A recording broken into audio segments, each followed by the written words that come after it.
Good evening, everyone. I'm the storyteller, and tonight I'm going to share a story that will make you question whether you truly know the person you invite into your home. If you've ever had a strange roommate, consider yourself lucky if you weren't in this situation. Because what I'm about to share might have been me. I had just moved to Austin, Texas to start a new job in a city where rent prices are sky high. With little choice but to find a roommate, I responded to a listing on a popular roommate finding app. The ad promised a spacious apartment in a decent neighborhood at an affordable rate. That's when I met James. At first glance, James appeared to be the perfect roommate. Quiet, tidy, and working the night shift at a local hospital. Our paths barely crossed during the day, and our interactions were limited to polite greetings.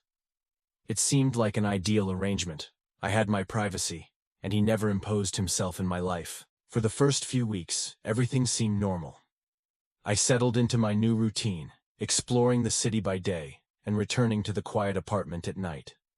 However, it wasn't long before subtle, unsettling details began to surface. At first, it was little things.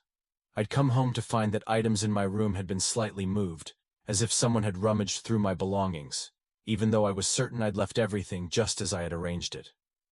I also noticed that the bathroom light would sometimes flick on, even though I had turned it off before leaving.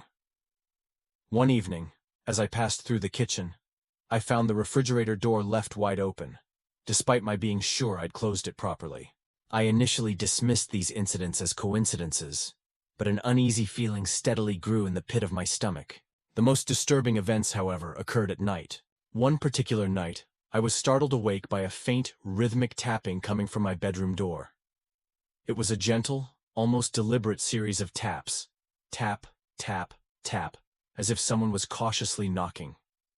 My heart pounded in my chest, and I lay perfectly still, holding my breath until the sound abruptly ceased, leaving an eerie, suffocating silence in its wake. The next morning, I confronted James about the strange occurrence.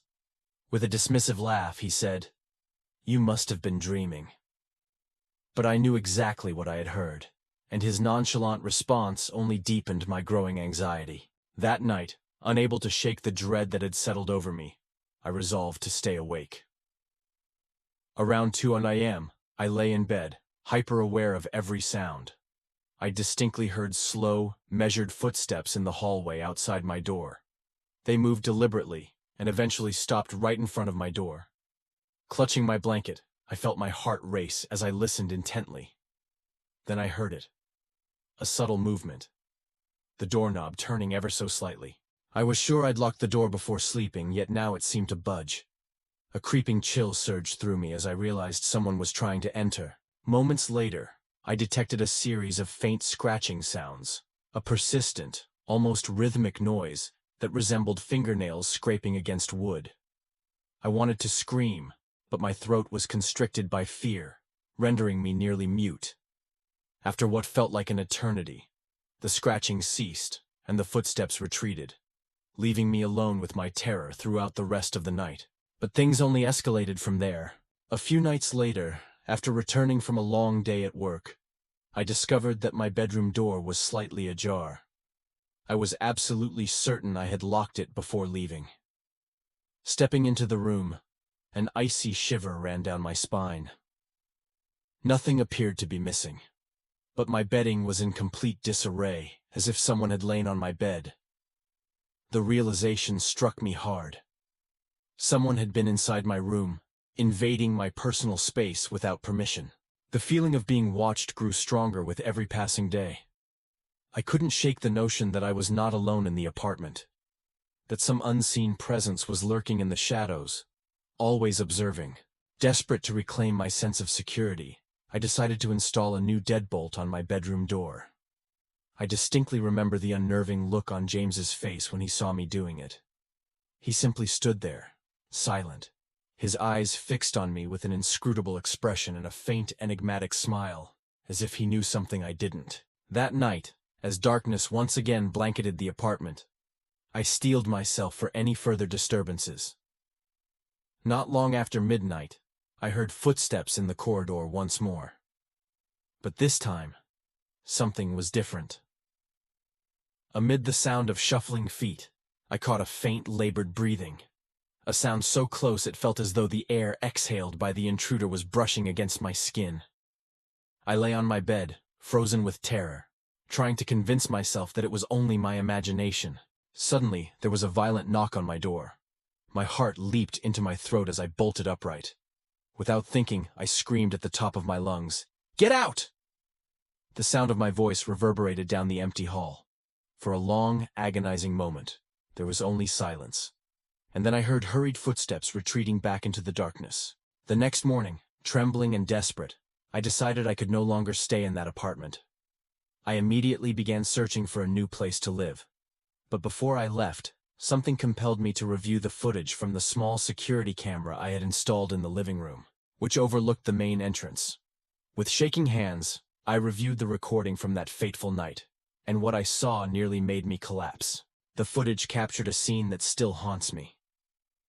At exactly 2:04 a.m., I saw James standing right outside my bedroom door. He moved slowly toward the door, his hand reaching out to grasp the doorknob. I watched in horror as he twisted the knob, attempting to open the door. When it failed to budge, he stooped down and pressed his ear against the door, as if straining to listen for any movement within. Then, he raised his hand and began to scratch at the wood with his fingernails, leaving faint, eerie marks. This unnerving ritual continued for over 5 minutes, each moment stretching out interminably. After this unsettling examination, he slowly straightened up, his face bathed in the dim light, and fixed his gaze on the door as if daring me to challenge his intrusion. Finally, he turned and walked away, vanishing into the night. That moment was the final straw. I hurriedly packed my belongings and told James that I was leaving due to work reasons. His response was disturbingly calm. He merely nodded and offered that same cryptic, unsettling smile, as if nothing out of the ordinary had occurred. But the horror didn't end there. A week after my departure, I received an unexpected phone call. The voice on the other end belonged to a detective. "Do you know a James E.?" he asked in a tone that was both measured and grim. My heart sank as I replied, "Yes, he was my roommate." There was a long, dreadful pause before the detective continued. "We've just found his current roommate dead in the apartment, and James is missing." I could barely breathe. An icy dread seized me as I realized that the terror I had experienced might have been only a precursor to something far more sinister. It was a Tuesday afternoon when I trudged back to the dormitory, exhausted after a long day at university. The place I lived in was an old building, tucked away in a corner few noticed, near a dense forest. The brick walls were covered in ivy, bearing the marks of time and unverified stories.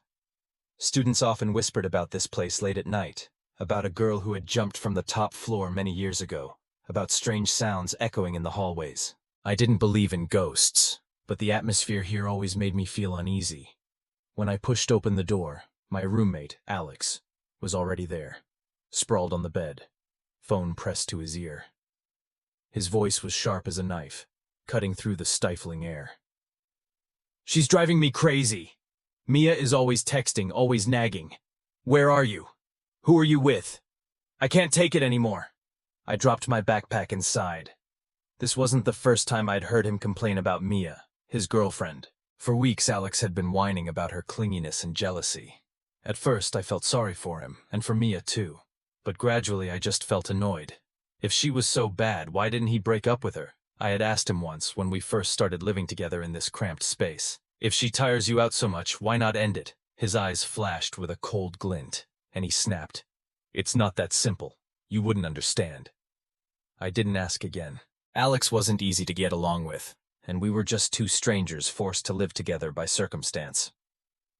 That evening, while I was hunched over my desk studying, Alex's voice grew louder and more venomous. He paced back and forth, gripping his phone tightly. "I'm serious. Sometimes I think life would be easier if she disappeared." I froze. Disappeared? The word hung in the air, heavy and frightening. I glanced at him, but he didn't notice, still immersed in his anger. My stomach churned. People often say things they don't mean when they're angry, but the way he said it, low, slow, deliberate, sent a chill down my spine. I tried to shake off the feeling, telling myself he was just upset. I put on my headphones and turned up the music to drown out his voice. 2 hours later, I decided to take a hot shower to relax. The dimly lit hallway to the bathroom echoed with the groaning of pipes, and the steam helped to dispel some of my unease. When I returned, Alex was gone. He often slipped out at night, probably to drink with his friends. Finally, some peace, I muttered, climbing into bed. But as I drifted off to sleep, a question haunted me. If he hated Mia so much, why didn't he leave her? What was holding him back? I was jolted awake when the door burst open in the middle of the night. Alex stumbled in, his figure frantic under the moonlight. His face was pale, sweat streaming down his forehead. "Alex!" I sat up, heart pounding. "What's wrong?" He didn't answer, just collapsed onto the bed, hands trembling as he clutched his phone. His eyes darted around the room, wild and unfocused. "Are you okay?" I asked again, more gently. He waved me off, muttering, "It's nothing. Leave me alone." His voice was taut, like a stretched string. I wanted to ask more, but the fear in his eyes silenced me. Whatever it was, he wasn't talking. I lay back down, staring at the ceiling, unease creeping in like a shadow. The next morning, I dragged myself out of bed and got ready for class. Alex remained silent, curled up under his blanket. When I stepped outside, the campus felt different. The usual bustle of students was gone, replaced by a heavy atmosphere. I overheard a few people whispering near the old library. "Did you hear? Something terrible happened last night." My heart raced, but I kept walking. The classroom was almost empty. Only one girl sat in the far corner, her face tense. She looked at me and said bluntly, "You shouldn't be here. Class is canceled. Didn't you see the email?" "What email?" I fumbled for my phone, hands shaking.